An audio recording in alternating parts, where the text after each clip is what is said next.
Good evening, everyone. Thank you so much for your patience with our little Technoshima. I'm Lisa Graves, and welcome to the 5-8.5, your midweek break.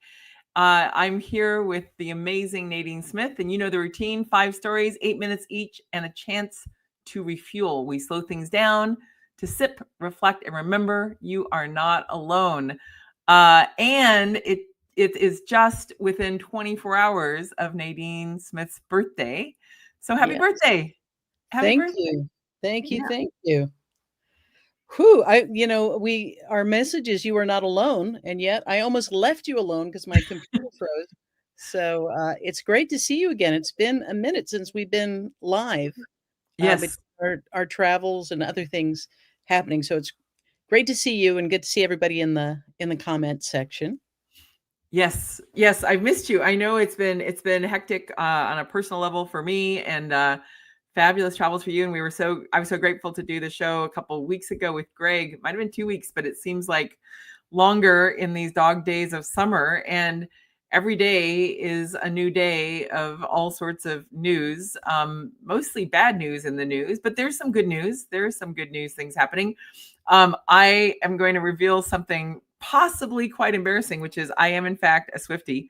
And so even though I don't think celebrity news is super worthy news, I was glad that the haters were proved wrong about their relationship and that they are engaged and going to get married. I hope they have a wonderful engagement and a happy wedding and a happy marriage. And I wish that to all people who can get married. And I will stand and in solidarity to make sure to my last breath that people can get married in this country if they love to the person they love. And no matter what this out of control U.S. Supreme Court does, marriage to me is not just like a sacrament in a church, but something that is one of the most fundamental acts of being a human, to be able to choose to commit to someone that you love. And I don't think the state should be involved in stopping that. But back to Taylor Swift. I'm so glad. And whenever I get really stressed, I confess that I also play Shake It Off at like maximum volume. Yeah. So that's my story. I knew it. I could feel the subterranean Swiftiness of you. Yes. I don't know that I'm a Swiftie, but I remember telling somebody, I don't think I know any of her music. And then they started telling me the songs, and I was like, oh, I like that one. I like that one. So I might be a low key, down low Swiftie after all. Nice. Nice. There we have it. All right. All of our secrets are out. Yes. Oh, all right. Yeah. So we could just jump right in. We put the scroll on, and everyone, I think a lot of people have been watching what's been happening in DC with. Do you want to pretend to put the timer on?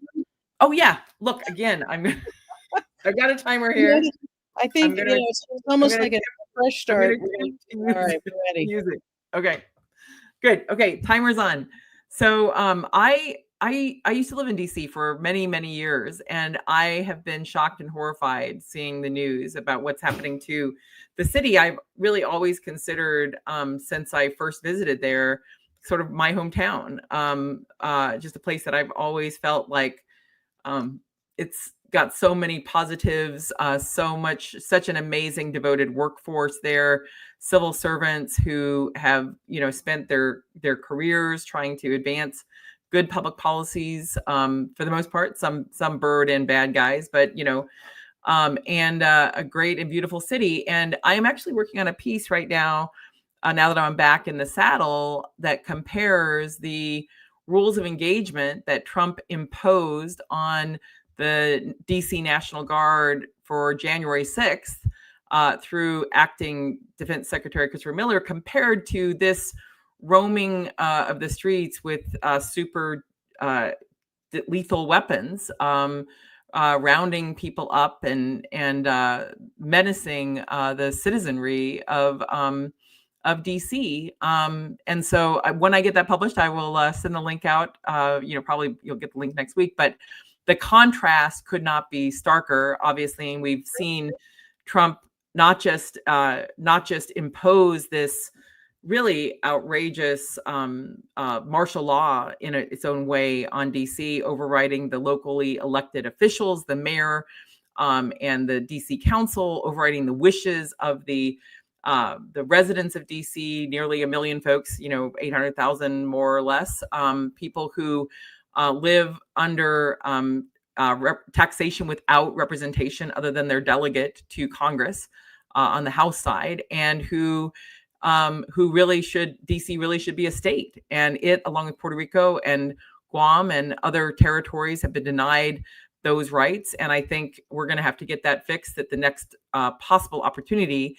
But in the meantime, Trump now is threatening to send troops into other cities, other blue cities, because he is a lawless, reckless person. And he has been empowered in some ways by what turns out to be a lawless, reckless Supreme Court helmed by John Roberts that has tolerated and enabled and empowered an array of egregious actions by Trump, notwithstanding the bravery and courage and lawful orders of lower court judges. So just sad to see what's happening in DC, but also, man, was it exciting to hear that a DC grand jury rejected the ridiculous and outlandish effort to federally charge with crimes the former DOJ employee who was shouting about the fascists and fascism on the streets of DC and threw a sandwich at the officers. Certainly not a federal, should not be a federal offense, but the grand jury nullified that request to prosecute him. And that's a great thing. And, that history of jury nullification dates back centuries to England, when juries were rejecting efforts to hold, to criminally charge people who were starving, who were hunting the king's deer on the vast lands, the vast hillsides of England. And while they were many people were charged with these crimes of poaching the king's deer, the citizenry, under the rudimentary right to a jury there in England, was in many instances rejecting those charges. And so this act by the grand jury in DC is part of a long and hopefully growing legacy of grand juries rejecting outrageous charges. So what do you think, Nadine? Well, I was going to say jury nullification certainly has been a double-edged sword in America, but it is good to see it deployed in the service of not having, extraordinary charges brought. But I think it's important for us to talk about DC, not simply because of what is happening in DC, but what it foreshadows. And we are seeing this at every level. When you talk about tyranny, so much of what is surrendered, or what is taken as power, is willingly surrendered. It is because people comply in advance, they obey in advance. And I was listening to this veteran talk about it, and he said, one of the reasons that tyrants, authoritarians, really appeal to white supremacy is that it teaches submissiveness to men. And whether it's from the culture of growing up, playing team sports, going into the military, trying to adhere to the arbitrary rules of masculinity, men get rewarded time and time again for following orders.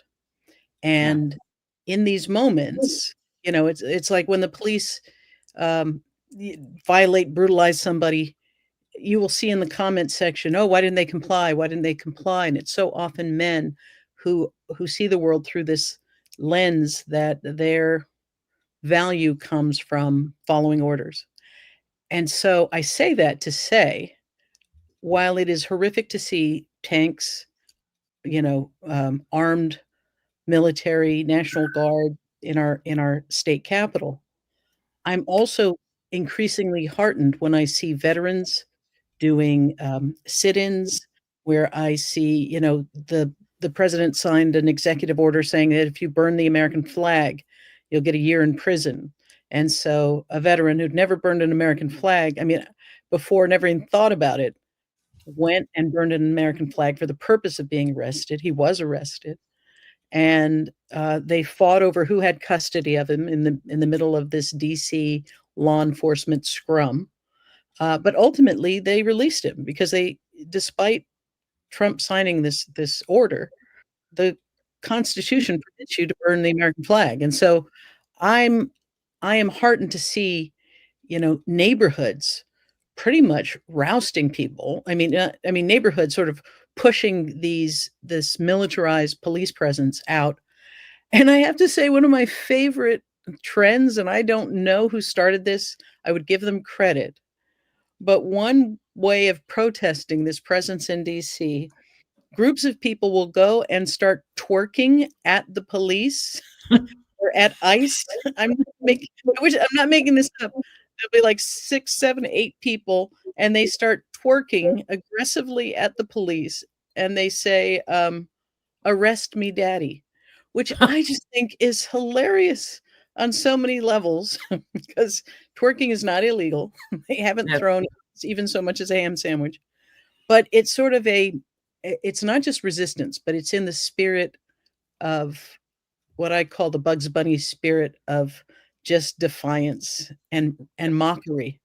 And so, yes, despite the fact that what we are seeing in DC is intended to be shock and awe, it is intended to foreshadow what they want to unleash on blue cities across the state. Shout out to DC residents who are organizing, pushing back, just showing nothing but contempt for this authoritarian takeover. Yeah, I just love the idea of the Bugs Bunny resistance. Yeah, the Bugs Bunny resistance. I am down for that. Yeah. Well, and was it the Maryland's governor who invited Trump for a walk? He said, "Yeah, you're saying crime's rampant, even though red state cities, like Mike Johnson's,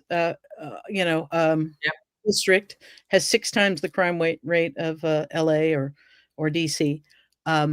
He invited Trump to go on a walk, a public safety walk around the community and see what it actually looks like. And Trump angrily declined, sent out a series of irrational rants. But I wonder, is it the walking itself, as rumors of his health cratering and the bruise on his hand that has people speculating about what's going on with him? Or is it that he is, terrified of having his lies laid bare?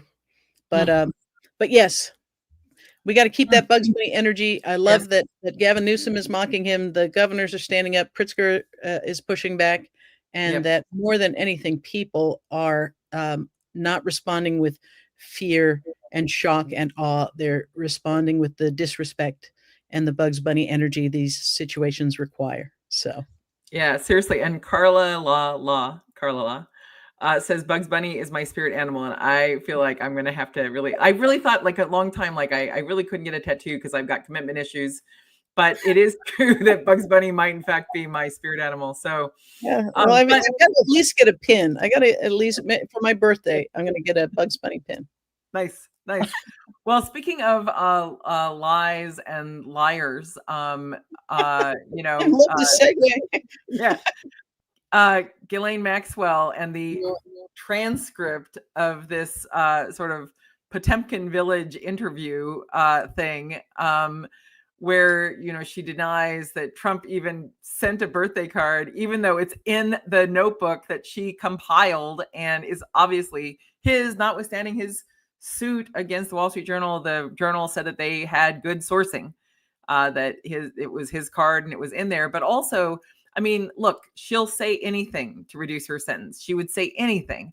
And so the transcript itself it's not worth the paper it's written on or typed on or digitally, released on. And, the idea that it means anything, especially in the face of the actual, the actual trial of Ghislaine Maxwell, the actual verdict, the sentence, which made very clear that she had, and the exact quote is, she engaged in a conspiracy to entice minors to travel to engage in illegal sex acts, conspiracy to transport minors, to participate in illegal sex acts, sex trafficking conspiracy, and sex trafficking of a minor, and that she, as a sentencing memo said, that she identified, groomed, and abused multiple victims. In fact, there were I think more than 30 who were identified in that sentencing report. That she did so while living a life of extraordinary luxury and privilege, and she has expressed an utter lack of remorse at every previous moment that she could have expressed any regret, and instead she's attacked her accusers and vilified them. And the idea that now we are subjected to this transcript, which is not really a transcript in the truest sense of being a statement of truth, something that someone is in fear of a perjury charge for lying on, because she's basically cooperating with the most powerful man on the planet, with his former criminal defense attorney, who is the current deputy assistant attorney general, and I think still acting like Trump's criminal defense attorney, in trying to exonerate Trump in order to get out of even the minimum security camp that she's hanging out in now in Texas. And it is an abomination. It is sickening and grotesque and absurd that that transcript would be given any weight, because it's clearly a play, an actual like sort of theatrical production in order to try to give Trump some sort of claim of exoneration from his involvement, when in fact Epstein was his best friend for years. Epstein was his buddy. They, talked about, each of them had talked about how close they were. And also, as I noted in my column from about a week or so ago, the timeline that Trump has claimed of his, his alienation from Epstein actually is not as he has described it. But it turns out that when Jeffrey Epstein was ultimately part of the initial plea deal back in Florida in 2007, that October, that was when Epstein's name would no longer appear on the Mar-a-Lago list of people who could charge stuff. And so, at that point, Donald Trump was over 7 years away from him putting his toe in the water to run for president under a third party. He had put his toe in the ring for the Reform Party. So he was clearly looking at his presidential ambitions, and having his best buddy, who, he later claimed stole one of these young women from his spa, the one young woman who died earlier this year in the suicide that has been declared by the state in Australia. You have a situation in which Donald Trump actually only stopped having Epstein on the records at Mar-a-Lago when he was, in essence, a convicted problem for him. Yeah. Well, and I think everybody has to understand their playbook. Their playbook is always never apologize, never surrender. You can ride out any storm. So, for example, in Florida, the founder of Moms for Liberty, she and her husband, who was then the head of the Republican Party, were caught in this sex scandal. It's not even right to call it a sex scandal. They apparently are swingers, and they like to pick up women and have three-ways. With consenting adults, more power to you. But what's really become clear is that a woman basically alerted the police and said that instead of the two of them coming over, and she was only interested really in the wife, he came over and she accused him of sexual assault. It's all much more muddled than that. But what it revealed were text messages, in which one of which Bridget Ziegler basically says, "These women are so broken. I don't feel good about, I'm not quite sure." Essentially, she was saying, they're so broken. How can we really call this consent? Doesn't change her behavior. No. Right. But No. I think about that when I think about Maxwell, because there are too many people who think that she was sort of the madam, someone, playing sort of a background administrative role. This is a sadist. Yep. She and Epstein and the circle of people, they purposely sought out vulnerable young girls off the street. One young woman one girl whose mother was dying, it needed medical treatment for cancer, and they lulled her into this sense that they were powerful enough to help, and then said, bring all of her medical information to me. I know all of the top surgeons and all of these things. And once she did that, then they turn the tables and say, you will do as we tell you, because not only can we give you access, we can deny her access. So the level of sadism involved here it shocks the conscience. And to think that they have moved her from a to a minimum security prison, something that you are not supposed to do with sex offenders, let alone sex offenders who target minors. Yep. And that they have been on a campaign to slowly rehabilitate her, to slowly introduce the possibility of a pardon. And they've begun to deploy part of their right-wing, podcast universe to say, oh, Epstein was terrible, but, we may have rushed to judgment on Maxwell. And all of it is so that she will put herself in a position of exonerating Trump. And it is, and to the degree that people like Pam Bondi, Kash Patel, Dan Bongino have all utterly, despite all of their chest beating, that the truth will be revealed, the Epstein files will be released, the list will be exposed. They've absolutely tucked tail and got in line. And I think what is incumbent upon us is to not let any, whether it's the deployment to DC, these other things that we'll end up talking about, FEMA, Social Security, what they're doing with Doge, not let any of those things distract us from the fact that remains that Trump is all up and through those Epstein files and is doing everything to stop us from maintaining the pressure to reveal his involvement in this violent, pedophile ring. Yeah, I mean, it is evil incarnate, and the idea that they think that they can get away with this too is it just shows their hubris and also their desperation. And the idea, Maxwell's the claim that there's no client list, there's no list. There is probably not a pimp in the world who doesn't know their client list, especially one that's getting potentially substantial sums from those clients. And Bondi herself talked about the client list. The client list is something that has been discussed many times, and now suddenly, presto, it doesn't exist because Maxwell says it doesn't exist. It's, they are not Jedi. They cannot. Yeah. These are not the pedophiles you see. Nope, not going to work. Yeah, it is really, it is bullshit. And my alarm went off over here, but it was off very quietly. So, so we could move on to the next topic, which, as you point out, Nadine, we should not let ourselves get distracted by every awful thing that's happening. But I did want to shine a light on this letter from more than 200 current and former FEMA employees who wrote about how dangerous Trump's actions are, the actions of Doge, as agents of Trump, are to our safety across the country. It doesn't matter whether you're in a red state or blue state. Doesn't matter whether you voted for Trump or voted for Kamala or voted for someone else or didn't vote at all.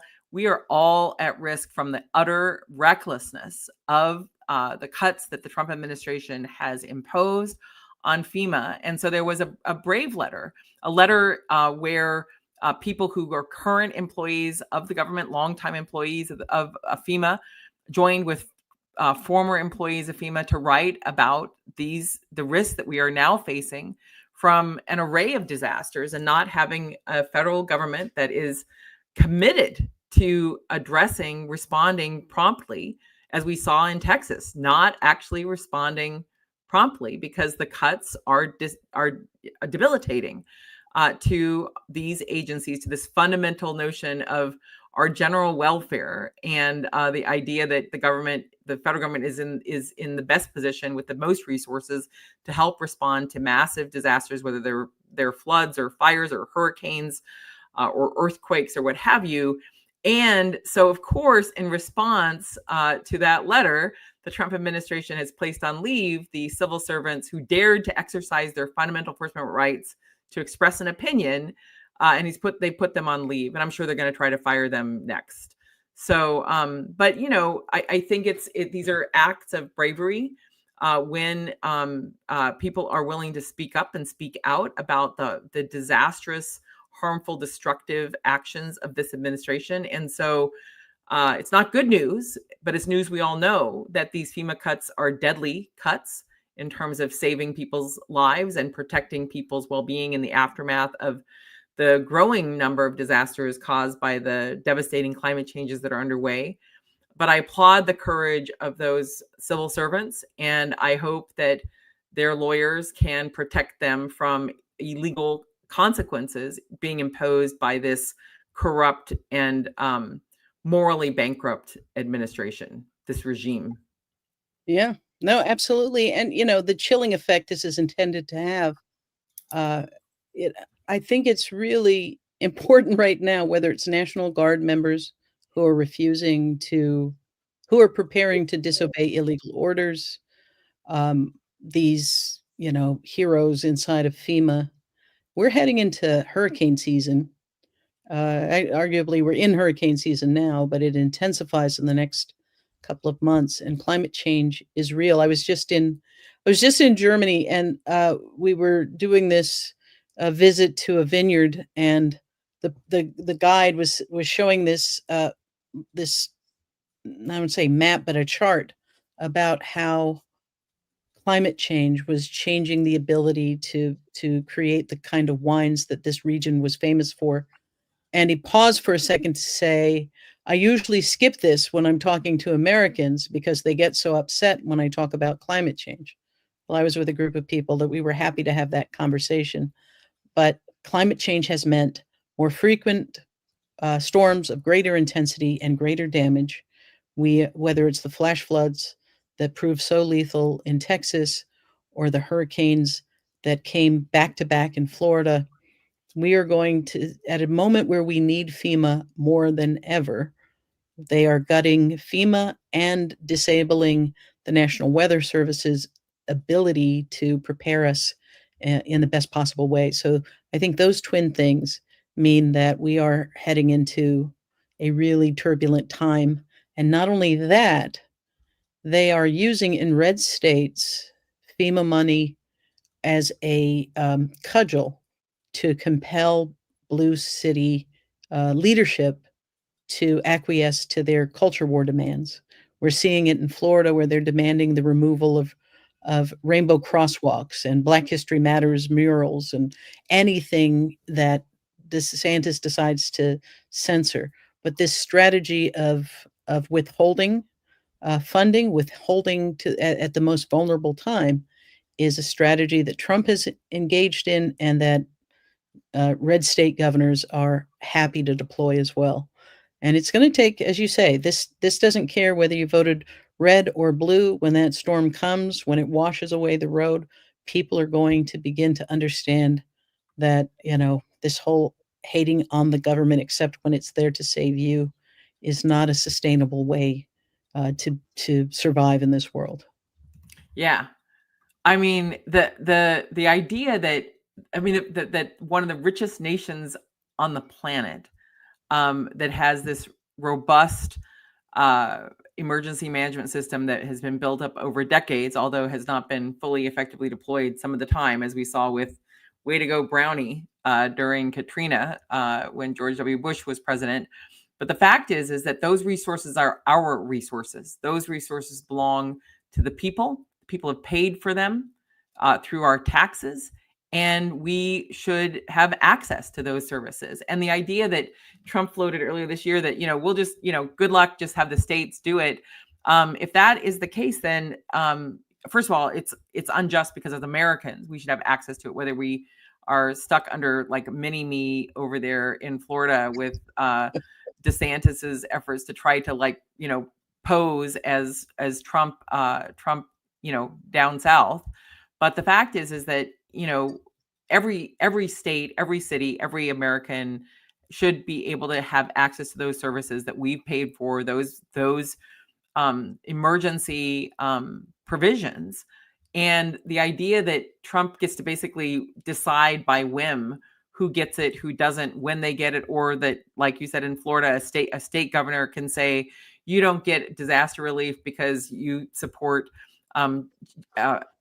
gay rights. It's outrageous. It's like just another act of just evil, venal, just bad, more just immoral action by people who claim to be so religious, and yet they violate the tenets of the faith that they claim to espouse. Yeah.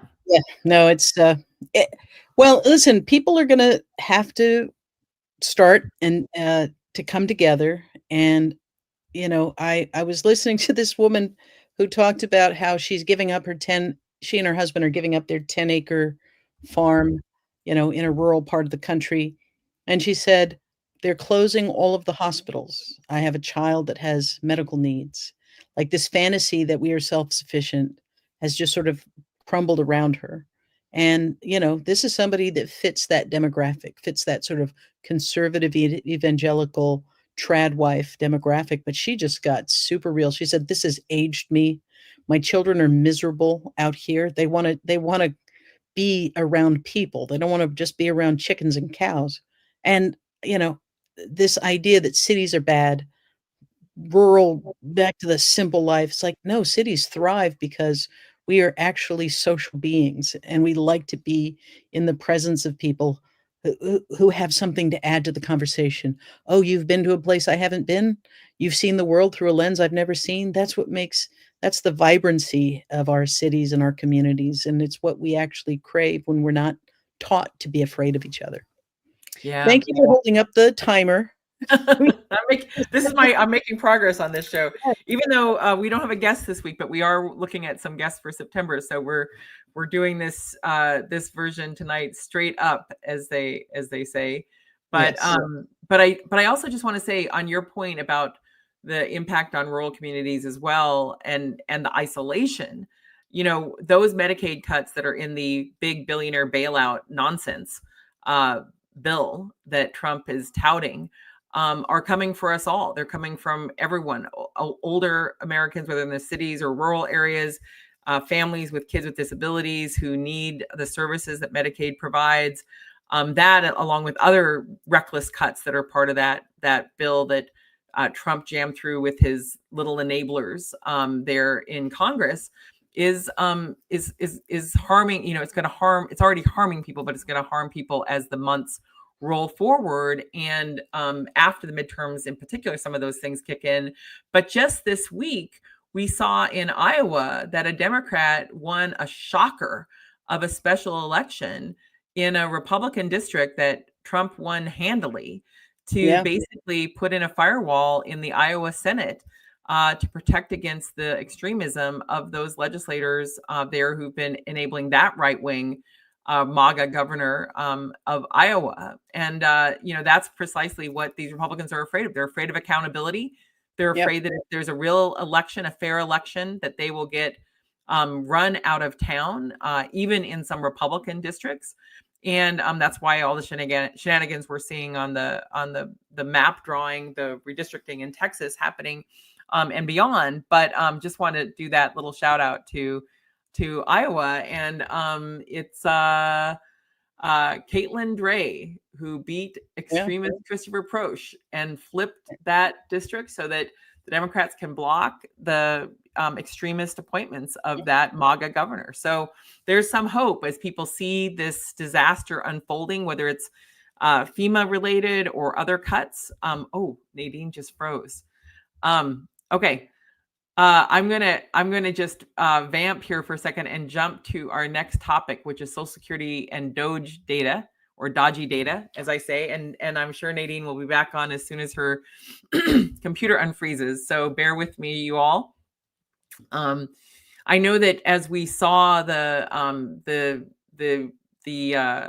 what should I call the Elon Musk youngsters who he threw into our agencies to have access to our data. There were a lot of concerns raised at the time earlier this year as Musk was empowered by Trump to install his 20-something neophytes, true believers, into agencies, overriding controls that were longstanding controls, internal controls for access to government data. Those concerns were raised in a number of agencies, including around access to Social Security data. And we saw many reports of how the Trump team, the Elon Musk team for Trump, was basically disregarding those safety protocols. And now, just this week, we have a whistleblower who's come forward to say that the more than 300 million Social Security records are at risk of a data breach because the Trumpster Muskers put that data into an unsecure cloud environment. Now, there was a movie a couple of years ago in which people said, "What is the cloud?" And no one knows what the cloud is. Where is the cloud? These data centers, there's a reason why the US government has its own systems to try to prevent against foreign or domestic illegal access to our data. The data that's in the Social Security system includes our Social Security numbers, dates of birth, addresses, income reported over time. That's part of that Social Security money that we committed to our future or current retirement. And now we have in a very compelling complaint or whistleblower attestation, basically, that in fact our data is at grave risk because of the reckless behavior of the Trump regime, of Trump and his the Musk boys. And that's not the only data that's at risk. I'm sure that we are facing similar issues with IRS data, with other data that was segregated, segmented off in other agencies. The idea that anyone would come in, especially on some sort of temporary assignment like Musk, and get access to our most vulnerable, most important, sensitive data is just reckless at its root. And then you have the overlay of how the Trump administration now has a relationship with Peter Thiel's Palantir operation, for further data mining or access to our data. None of these billionaires should have access to our data. None of them. And no buddy who's just like, a recent former revolving door employee of Elon Musk should have access to our data. And no one should have been able to basically override these internal controls that basically try to lock down our system so that only people who have legitimate access to data should be able to see that data. And then there should be internal controls to prevent that data from being moved, duplicated, altered in any way. These are not trifling affairs. These are major risks to the security of data. And nowadays, in the year 2025, data is actually the source of basically value in a lot of these corporations. They are basically, Facebook is free, but it has built its financial portion, its dominance through access to our data, who we share with, what we like, what we do. And there's other data that that corporations have really never been able to have access to, like our Social Security data. And now we have a situation in which that data, apparently has been copied and moved in a way, or like kind of broadcast in a way to a cloud environment that is not secure. So yeah, that's the disaster I want to talk about. And welcome back, Nadine. Do you have thoughts on this Social Security, this dodgy Social Security data breach potential that's the new reporting this week? Yeah. Is this the same story where Big Balls features again? I have such a hard time saying his name. It's just so wrong. And I suspect that it's highly inaccurate. Like, it's not just sort of like, like a really gross nickname, but I suspect that it's like one of those opposite nicknames, like he's really tiny balls and tiny guy. Okay. That's my, I'm just going to speculate that there's another thing going on there. But yeah, I Well, mean, any of these guys, whatever their nickname is, or their, their handle in like gaming world, none of these dudes should have been given access to anything. They, the security clearances required to get top secret access, should have been followed. And even then, like a temporary employee who's really just like basically a corporate employee who's revolved in to aid Musk in his destructive agenda, which includes trying to access our data and monetize our systems. Like none of these guys, no matter their nickname, should have had access to anything that mattered.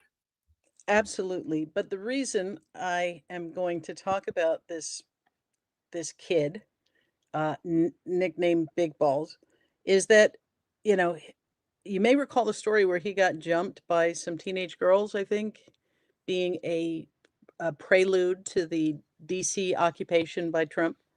Yes. And now within the last, let's see, so this week, yesterday, there was a story about Big Balls in biggest ever Social Security leak. A Social Security whistleblower basically said hundreds of millions of Americans are at risk after their personal data was recklessly uploaded to a vulnerable cloud server, and which one of the most notorious Doge operatives, quote, Big Balls, could access.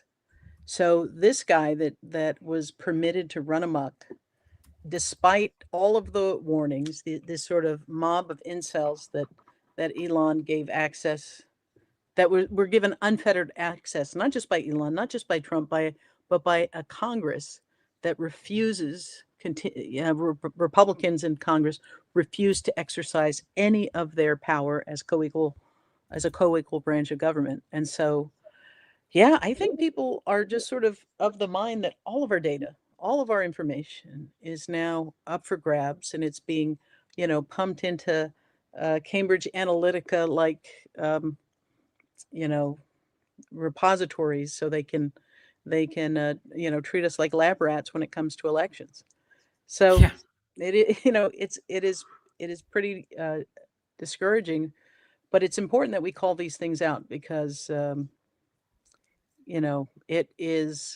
there will come a time when there is a reckoning for all of this, and it is important for us to not just normalize this continued corruption. What has happened at the national level with Doge is now being visited upon individual cities in states. In Florida, they renamed the Doge. It's not enough that they're hyping the crypto most associated with Elon Musk. In Florida, they started calling it Doge and then changed the name to FAFO.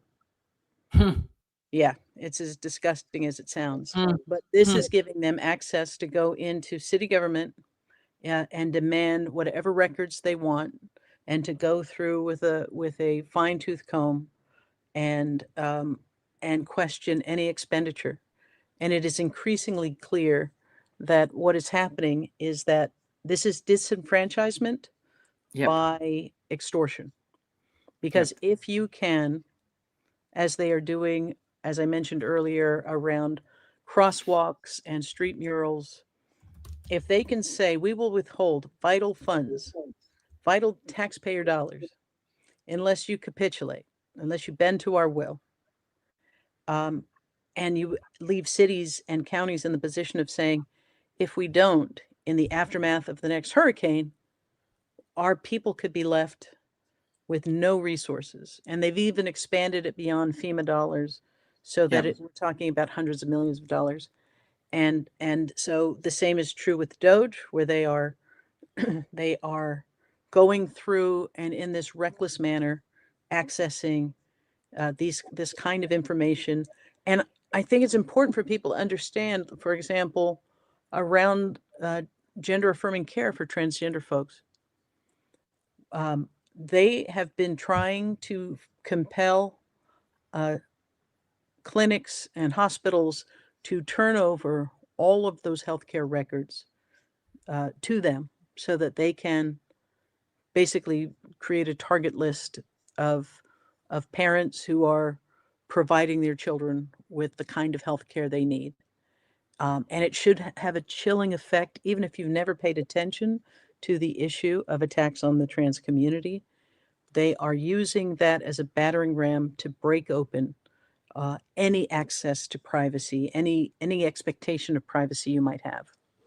Yeah, it's really outrageous because, we have the HIPAA laws, which if you've ever had a friend or loved one in the hospital and you're trying to find out like more about what's happening with them, if you don't have the proper authorization, you can't get access to that data. But here we have the federal government using its powers to try to, along with some of these state governments, to try to get access to personal private medical records in order to try to punish or harass parents and to deny kids access to care that their doctors have recommended. And so, time and time again, it doesn't matter what the rules have been, the privacy, the privacy rules, the the protection for First Amendment free speech, in terms of flag, like, it doesn't matter what the rules are. Everything is fair game for them to basically reinvent the wheel and claim that they can do whatever they want. And in fact, Trump said that just the other day, that he's president, he can do whatever he wants. That's what this Supreme Court, that's what the John Roberts court signaled to him in that terrible anti-constitutional, counter-constitutional immunity decision. And, it's shocking that here we are on August 27th of this first year of this Trump regime. And it literally is like day by day continuing to be a disaster, with these moments of people, standing up, responding, the bravery of the whistleblower in the case of the Social Security data, the bravery of the FEMA workers, the bravery of the sandwich thrower, we see these amazing examples. And I just want to say on this point before we jump to the next topic, I don't have any view on size matters, just for the record, as a heterosexual woman. But I do think if someone's nickname is Big Balls, it's fair game to criticize them. I don't think size matters in the way that, the pop culture talks about it in that way. I just think if you're going to want to run around and that's your name, like, too bad you get to be, teased, in my view, especially if you're engaged in this massive destruction of and destructive access to our public resources. But I just want to clarify, I don't have a view of like big breasts, small breasts, big, filling the blank. But if your nickname, your self-owned nickname involves your balls, yeah, I'm gonna criticize you if you are behaving like a jackass. Yeah. I don't know how we got there, Lisa, but this is going to be the worst transition in history. Yes, it is. It is. But let me just say, it does all go back to, in some ways, this Supreme Court, this Roberts Court that's out of control, and this court has, earlier this year, I'm sure people sort of remember this moment where Trump was criticizing these lower court judges, and Roberts sort of gave this assurance, well, that's just the first step of our legal process. There's, appeals, it'll get to us. Basically, he was, sort of winking and nodding like, we've got you. I've got you, man. Don't worry. You don't need to attack these lower court judges. We're going to decide in your favor, which is what they've done in almost every one of these injunctions, overturning the well-reasoned decisions of the courts below. And that has also gone for, some of the access, some of the actions by Trump and Doge have been allowed to proceed, regardless of the actual statutes, regulations, rules, contracts that were in place prior to this administration. And unfortunately, the same is true in our country for gun policy. We have a Supreme Court under John Roberts that has recklessly disregarded the longstanding legal precedents of the Second Amendment. They did so in a decision coming out of DC in 2007. It was one of the first major rulings of the Roberts Court, which reversed over more than a century of legal rulings saying that the government, and DC in particular, could regulate gun ownership as part of public safety, that we could have reasonable regulations of guns. That occurred just 2 years after the Republicans in the United States Congress let the assault weapons ban that Bill Clinton had gotten into place expire. That since 2005, we've had this explosion in the marketing and purchasing of assault weapons. And that's due directly to the alliance between the Republican Party and the Republican appointees to the Supreme Court that have allowed these, weapons to proliferate. And that decision, by the way, I talk about it in my book that's coming out on September 30th. But I talk about in my book how that 5-4 decision on gun policy should never have been allowed to proceed. Antonin Scalia should have recused himself. He had just previously been named the shooting ambassador of basically the worldwide version of the NRA. He'd received an award from them as their ambassador. He was biased. He never should have ruled on that case. And that case was sort of this landmark ruling to handcuff the federal government's ability to address gun crimes. And we've obviously seen the outcome of that as well in the cowardice and the, I think, bloodthirstiness of some of the Republicans who have blocked every effort to have reasonable regulations other than, a temporary support for this bump stock ban that, of course, the John Roberts Court, in an opinion by Thomas, took out. And so we have, an ongoing scourge of gun violence in this country. And that is really due to the Republican Party and its alliance with the NRA, along with the U.S. Supreme Court's alliance with the party that appointed this majority. And today we have yet another shooting in Minneapolis.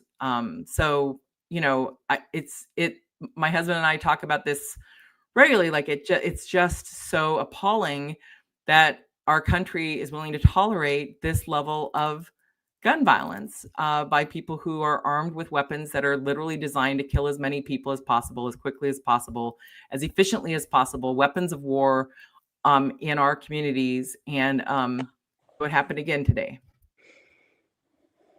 Yeah. It's hard to come up with language anymore. On the one hand, we resist with everything we have the normalization of this kind of carnage.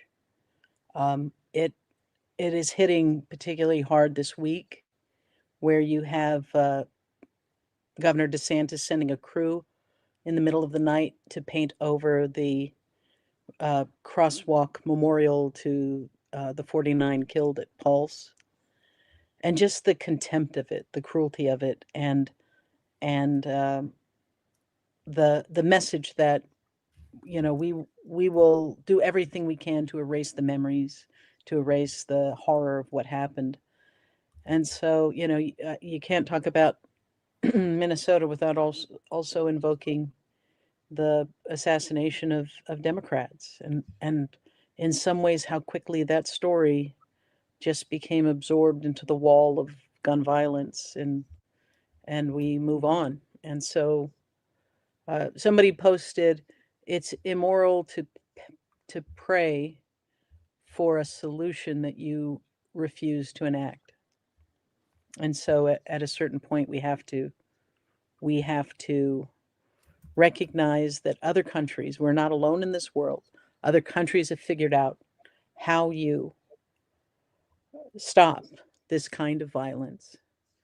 And for all of the people that say, oh no, we need access to our guns because, we don't want to live under tyranny. Here is a president who has twice in 2 days said, maybe what America wants is a dictator.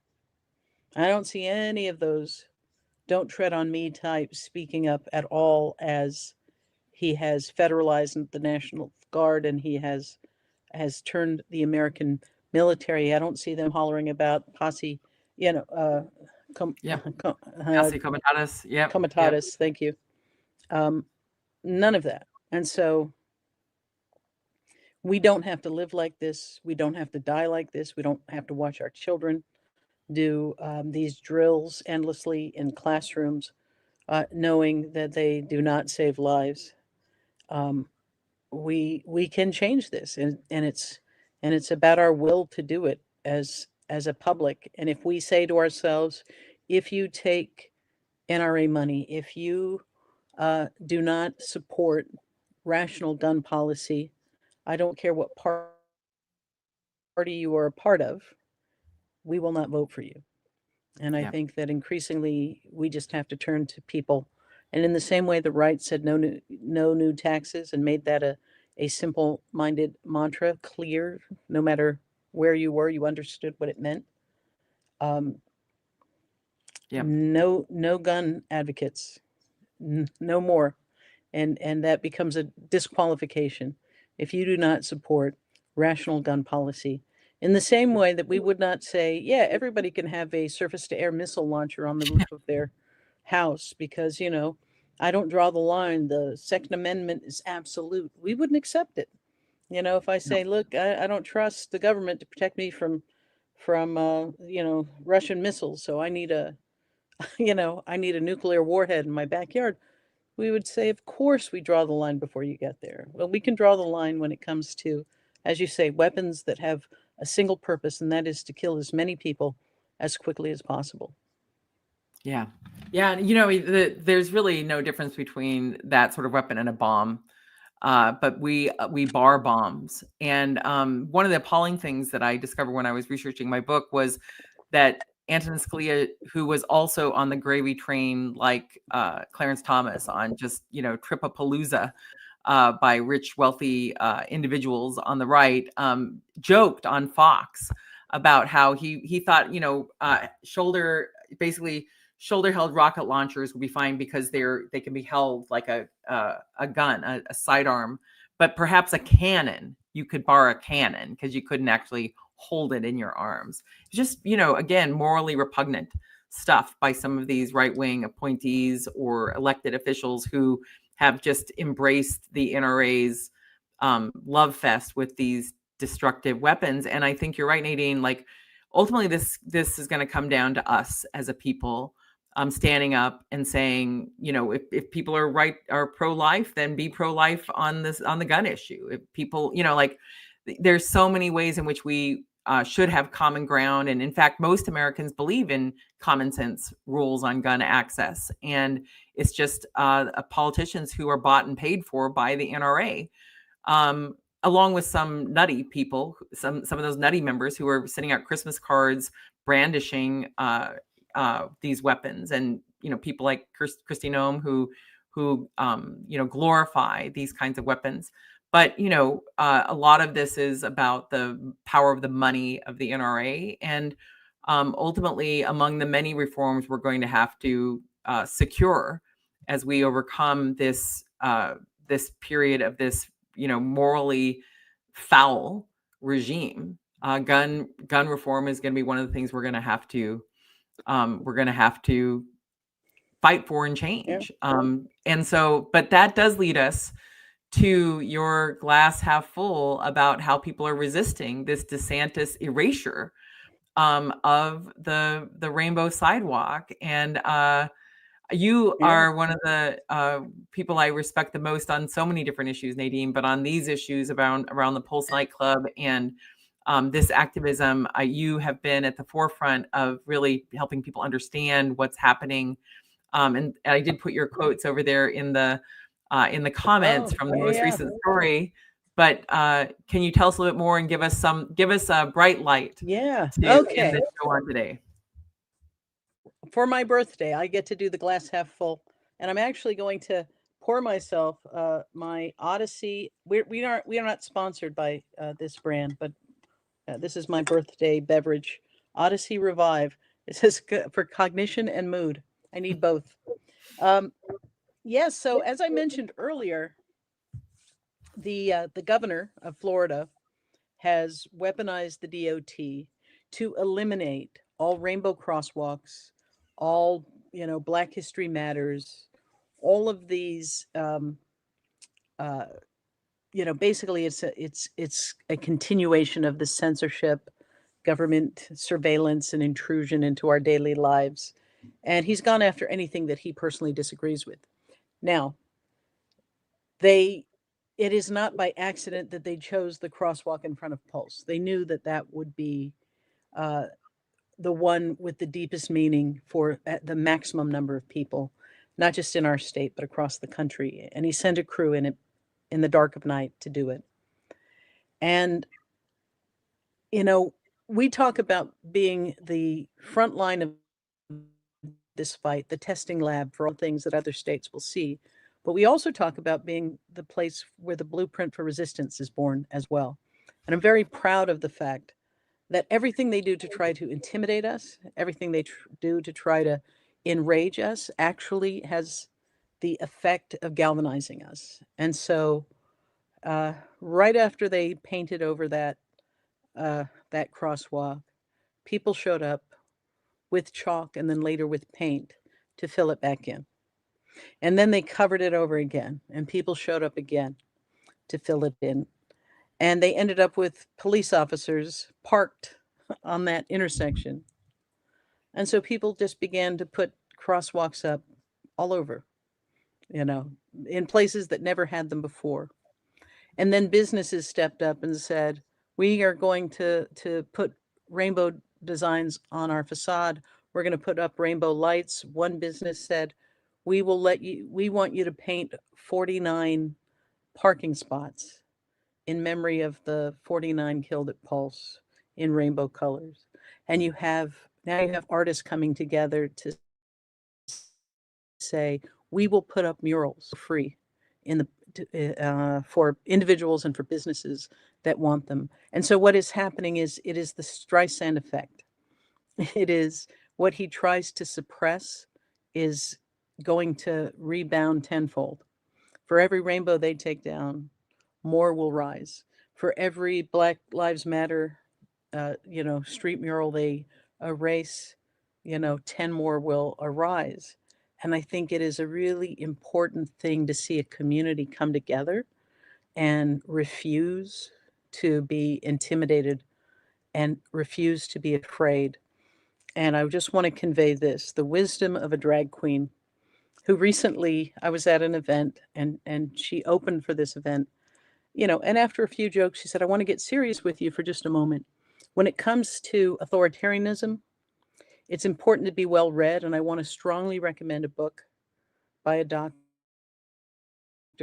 who I think really has an answer for us. And it's Dr. Seuss, and the book is How the Grinch Stole Christmas. And she said, here was the Grinch in his cold lair, looking down on Whoville and hating the joy he saw there at the holidays. And he committed to going and taking away all of that joy by stealing the decorations, stealing the tree, stealing the presents, stealing the roast beast. And he hauls it up the mountain. And she said, and this is the important part, it wasn't enough to take it. He gets out his binoculars and he trains them on Whoville because he wants to see the anguish. He wants to see the impact of his cruelty.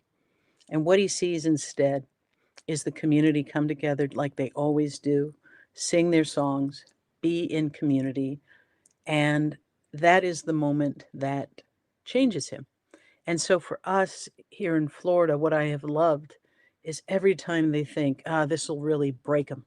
This will really, just take the fight out of them. Instead, they see a community coming together, and it isn't the symbols, it's what's inside of us. And so, to the rainbows, to the rainbow resistance, I raise my glass, and we salute the glass half full.